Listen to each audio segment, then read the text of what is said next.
आणि आता पाहणार आहोत विविध शहरांमधील टॉप 9 घडामोडी।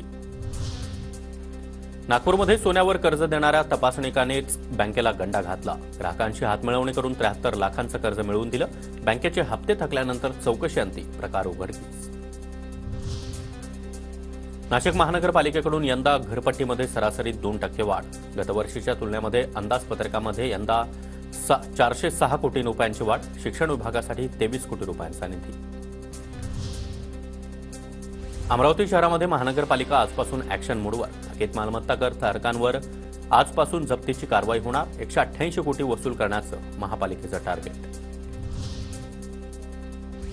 जळगाव शहरामधील हवेचा गुणवत्ता निर्देशांक 178 वर।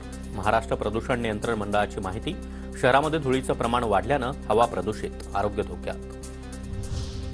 उजनी धरणामधून सोलापूर शहरासह इतर तालुक्यांसाठी आज पाणी सोडण्यात येणार। सोलापूर शहराला पाणीपुरवठा करणाऱ्या औंध बंधाऱ्यामध्ये 23 फेब्रुवारीपर्यंत पुरेल इतकाच पाणीसाठा शिल्लक। ठाण्यामध्ये बांगलादेशी घुसखोर रडारवर। 15 ठिकाणी 200 पेक्षा अधिक बांधकाम मजुरांसह फेरीवाल्यांची कोपरी पोलिसांकडून ओळख परेड। साताऱ्याच्या पाटणमध्ये पालकमंत्री शंभूराज देसाईंचा जनता दरबार। देसाईंकडून प्रशासनाला जनतेच्या समस्या सोडवण्याच्या सूचना। बदलापूरमध्ये भीम महोत्सव जल्लोषामध्ये साजरा। व्याख्याते उत्तम कांबळे आणि प्रसिद्ध गायक आनंद शिंदे यांच्या भीमगीतांचा कार्यक्रम।